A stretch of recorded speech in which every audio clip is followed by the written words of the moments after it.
Hello and welcome to part 27 of Let's Play Pokemon White. As you remember, in the last part we defeated the last and final gym, so now we can finally get to the real stuff. And now we filled up our badge thing. Badge thing, yeah. Our badge thing is definitely full to the brim with all those delicious badges we've earned. Yum. Well deserved as well, well deserved. Now we have to go to all the other regions to get all the other badges. No, we don't. That only ever happens. That would be cool if they made a game like that. That would be cool, you know, when they do Pokemon Grey, do something along those lines. Because Yeah, they added in a lot after this, but I don't know what they're going to do for Pokemon Grey. I really don't know how much more they can cram in. So yeah, she's here to congratulate you. So do you regret setting out on your... We just had a lovely stroll with her. Yeah, because she was the one that started you on your journey and gave you the Pokemon, so she asked you if you had any regrets, and I thought I'd be nice. And you get the Master Ball. Yeah, the Master Ball. They gave up interesting ways of getting the Master Ball fairly, like, after the first generation. Like, the second one, you just get it from the guy. Professor, yeah, then... Third one, you find it in the Team Aqua phase. Yeah, you just find it. Yeah. And fourth one, I'm not too sure, but... Fourth... Yeah, you get given it by someone, I think. Yeah, you get given it. But in this game, they've given up a lot of, you know, like the HMs you just get given. I don't think you find any of them, or... It's like, I mean, there's strength you need to find, but you never... I think you need it on Victory Roll, but... Yeah, you do need it, but that's just in a house. So yeah, there's apparently some shenanigans going on in Route 7, so... We're gonna go fly there and see what's going on. And I remember when I first entered the route and went on, I was really excited because it was the first time I played the game, and I was like, "Yay! I'm going to the Pokemon First time League." you played the game? When I first played the game, and I went into that route, I was like, "Yay!" Because I knew I was nearly completed it. Well, and there was a lot of stories still on it. Yeah, you don't have to go to this route, but this is me going to the route, and the sky is apparently exploding. You need to do it for if you're like going for field Pokedex. You might as well come here anyway, because you don't do anything here, but you need to show up here. So yeah, I went to this tower, and it's not in there what you're trying to find, so we're back out straight away. I thought it'd be on top of the tower, what we're looking for here, but apparently not. Apparently that was just wrong. Apparently all I had to do was go over here. I don't know how you could keep your balance through like the wind and the rain. Poker magic. Oh, keep your man. That's a woman. Keep your woman. Yeah, you could come to this house before this storm, but this one. Yeah, this is the house that we healed in back when we were here originally. So, because everyone's a nice person in Poker World, or Poker Japan, I guess. Yeah. The storm, I think it stays in that route. I think it might... No, we'll get to all that stuff later. I think until you do this, it will stay on the route. If not, it moves about and you'll just need to wait until it's back on that route. Yeah, we're not going to explain all this. This is something that's coming up. So pretty much, yeah, what she just said is that thunderous. Is that how you... is there another syllable in there? Because it's a weird word. Yeah, it's a legendary Pokemon, and that's what's causing this weird sort of effect going on. Yeah. And it is one of the legendary Pokemon, and guess who's outside? Dun, dun, dun. It's nothing. Bianca. No, it's this Pokemon disguised as Bianca. Go, quack. Well, it's not go. It's like grr, crack. I would say more like. Apparently, it's that Pokemon's doing. Oh, I'll see you later. Yeah, if you're playing Pokemon Black, that will be. I think it is. Tornadoes. Tornadoes. Yeah, there's two different Pokemon. So I think you can trigger that sort of little event there anytime. It does. Yeah, it does happen. It just. I can't remember exactly when, but it was around the 8th city where they'll just tell you that something's going on in Route 7 and you should go check out. Although the professor might have just told us in this part, but I don't know. You don't have to go there straight away. I know I left it until after I did. Yeah, you can go whenever you want. It's just... You might as well do it now. Just in case. Yeah, I just wanted to show what that was. So now we're going to head back and head towards Victory Road. Yay. Or the route to Victory Road. The Victory Route, I guess. Yeah. A good name for it. That is a good point.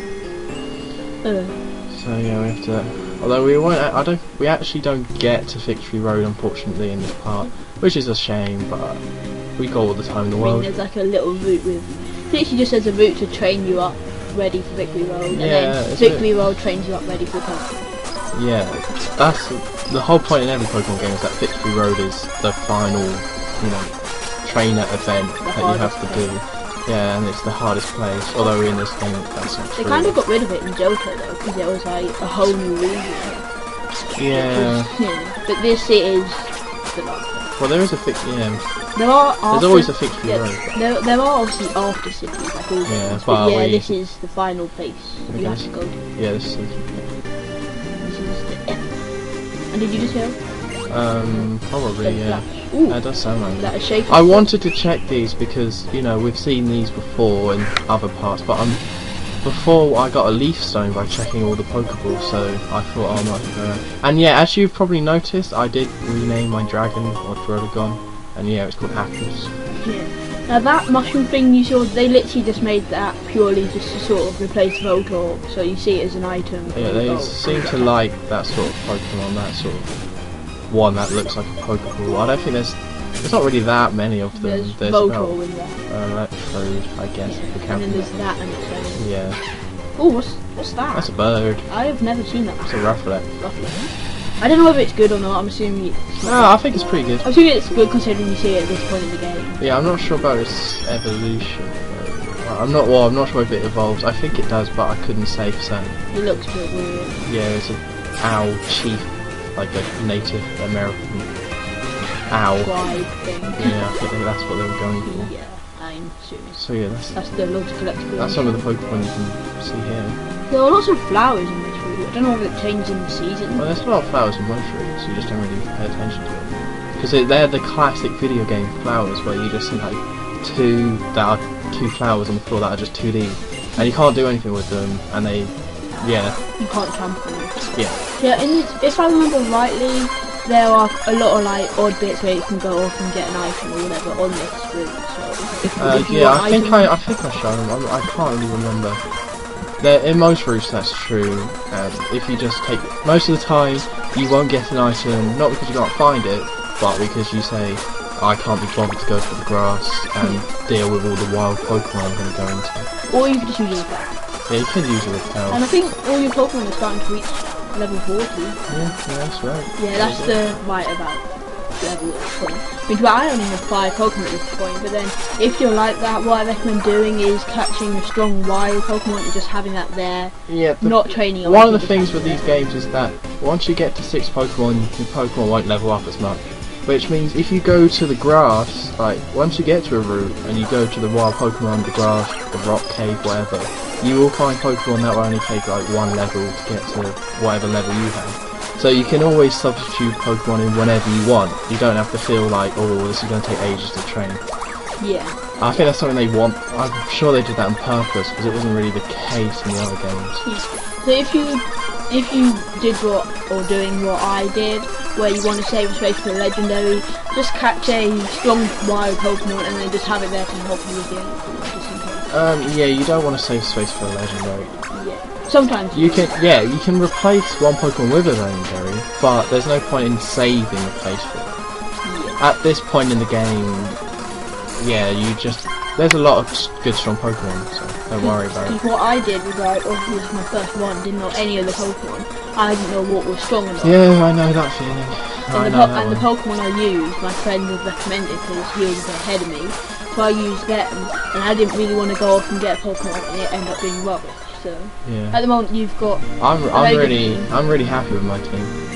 Probably Coggers is probably the weak link or the weak cog, but the rest of the Pokemon are really good, strong Pokemon. Oh, and you're about to take on the Pokemon League, and they have just fighting. Oh yeah. This guy.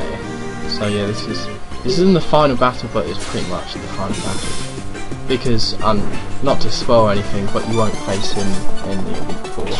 I don't think that's a massive spoiler, but it only happens the second one. Don't you face your rival? Oh yeah, but not really. Yeah. Yeah. I can't really remember those. Yeah. So he's pretty tough. Yeah. These battles. The reason this part doesn't, I don't actually get to the victory road is because these battles always take a long time. And yeah, this battle is sped up. I think it is. It looks a bit sped up because Coggers is going mental there. He's turning it. Yeah, I mean, quickly. this will probably be the hardest fight considering the level jump from the last battle. But yeah, if you got the right types, he shouldn't be too hard. Yeah, around this point in the game, the levels of the Pokemon get a bit inconsistent because at some point you are going to have to go to Victory Road and train up your Pokemon. But obviously when that point is different for everyone. So they kind of just boost up all the levels and you kind of have to go with it. Yeah. So they kind of pretty much make you have to go and train. Right, I'm going to be getting about 5 levels in there. I mean, even if you do decide to want to go off and train, it is worth it at this point. You have to. Yeah. Like, you do the most training at the very beginning of the game, but you do even more at this point, and you have to do it. You don't have a choice. If you want to win, you have to go and train. Or there is another tactic that I use, which we'll get more into later, where if you're facing the Elite Four, you just keep on facing them, and you keep on purposely screwing up, so you just keep on getting some levels through that. Yeah, that's an interesting tactic, that's how I but we'll talk about that later. Yeah, we still have to kill this guy, and Cheren will always have the, I think I've already said this, but he'll always have the monkey, which is the same type as a starter. Yeah. He'll have a staff, which is strong against you, and he'll always have the Purloin at the beginning. He'll always have. There's two that can change depending on your starter, and the rest are pretty much set. So you don't have to. Yeah, you don't really have to.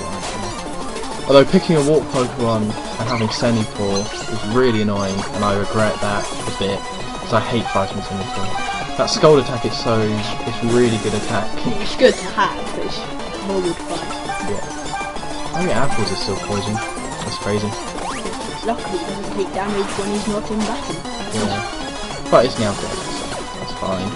Apples. Yeah. Well, we got Fist of Rage. Fist of Rage slashed them up. Yeah, fighting is strong against Dark. I think in the last part, or one of the parts, I was thinking about why fighting strong against normal, and I thought that cat Pokemon was normal, but when it evolves it turns to dark, although it probably was dark before, so that's why fighting and Fist of Rage was always tough against it, because fighting beats dark. And yeah, at this point, Bianca will give you odd items all over the place, like, usually you just find them, but you actually get given them. Like you're gonna need those max revives. You can't buy them anywhere. Can't buy them. No. There probably is one place somewhere secret, but you can't. You're gonna need those. So it's a good thing she gives them to you. Anyway, have we explained revives in this game? Well, it's obvious. When your Pokemon has fainted, you can bring him back with a revive. A normal revive only does half HP. And max revive really does, which that's why it's a lot. I haven't really explained the items. They're self-explanatory. Potion brings back health. Awakening awakes your Pokemon. So yeah, I think we're coming to the end of the part here, and we don't actually fight Bianca, but good. So we will see you next time. Bye. Bye.